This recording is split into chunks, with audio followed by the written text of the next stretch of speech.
السلام عليكم ورحمة الله وبركاته.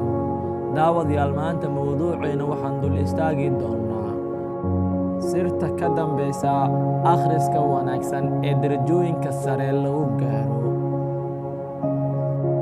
weligaa ma isweydiisay sababta saaxiibka natiijooyin sarsare uu helo xilliga imtixaanka ee natiijada la soo dejinayo, weliba idinkoo isku fasal ah?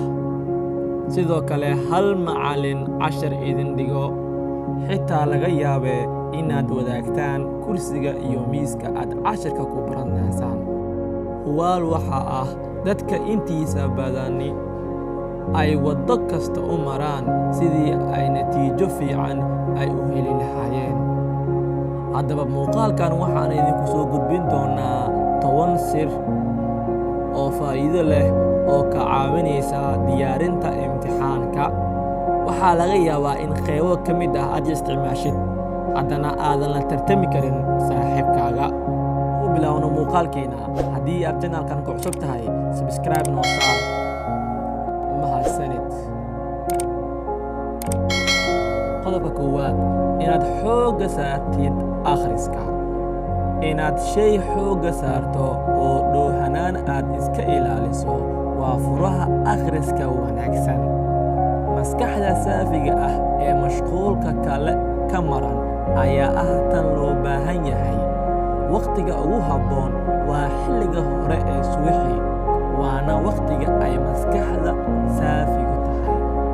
qodobka labaad, muhiimadda sii maadada gaarka ah. tusaale ahaan, haddii aad baranayso maado suuqgeyn ku saabsan, ku fikir sidii maadadaas hadhow aad ugu fulin lahayd shaqadaada oo aad ugu dabaqi lahayd noloshaada. haddii aad baranayso maado taariikh ama caafimaad ku saabsan, daawo filimada dokumentarida ah ee laga diyaariyey, kuwaas oo kaa taageeri kara inaad wax badan ka ogaato maadada aad baranayso. xilligan la joogo way sahlan tahay inaad heshid internet. qodobka saddexaad, ha kuu muuqato hadafkaaga wax akhrinta. marka aad hadaf gaar ah si dhab ah u daba socoto, waxaa xaqiiq ah in maalin uun aad gaarayso hadafkaaga. intii aad wax u akhrin lahayd sabab imtixaan, u diyaari naftaada sidii aad ugu noolaan lahayd 10 sano. waayo xitaa haddii aad dhimatid, waa laga dhaxli doonaa cilmigaas aad baratay iyo macluumaadkaasi. ka bilow akhrinta maadooyinka adag si aad u dareento inaad tallaabooyinkii ugu adkaa aad ka gudubtay. inta kuu soo hartayna inaad dhammaystirtay waa ay fududahay. qodobka shanaad, meel go'an wax ku akhri. samayso meel gaar ah aad mar walba wax ku akhrisato. ka fogow goobaha cuntada lagu cuno, telefishinka. xitaa waa muhiim inaad ka sii fogaato sariirtaada. qodobka lixaad, ka fogow waxyaalaha dadka mashquulin kara.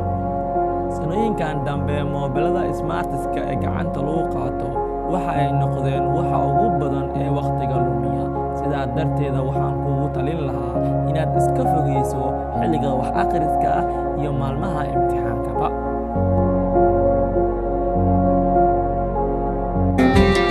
waxaanu nahay arday aqoonta u helano aroortii baan kacna, ilkahaanu cadayana, oogada nadiifina, ma ilowne waan shallaysanaa. qodobka toddobaad, qaado cunooyinka caafimaadka. ka fogow cunooyinka ay baruurtu ku badan tahay xilliga imtixaanka. inta badan caajis ayaa laga qaadaa, qofkan waxa uu u baahan yahay nasiino badan. qodobka siddeedaad, sameey jimicsi. ugu yaraan maalintii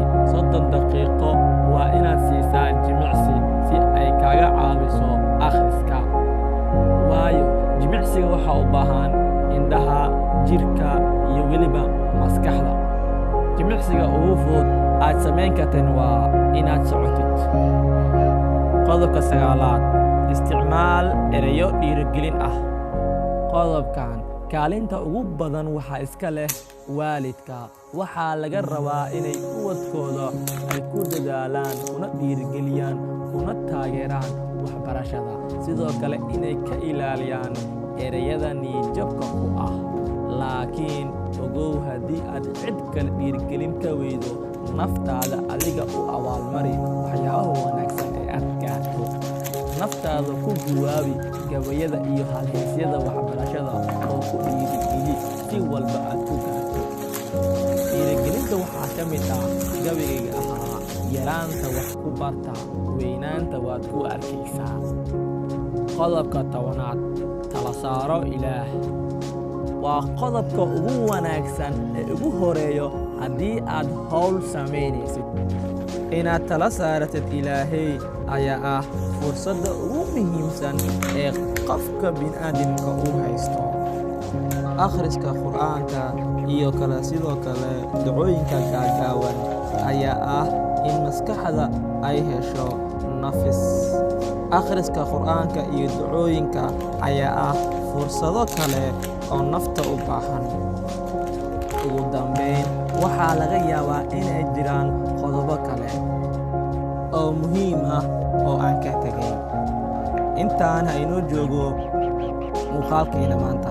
Haddii aad ku cusub tahay, subscribe noo saar. Haddii aad ka heshay muuqaalkanna, waxaanu nahay arday aqoonta u helanoo aroortii baan kacnaa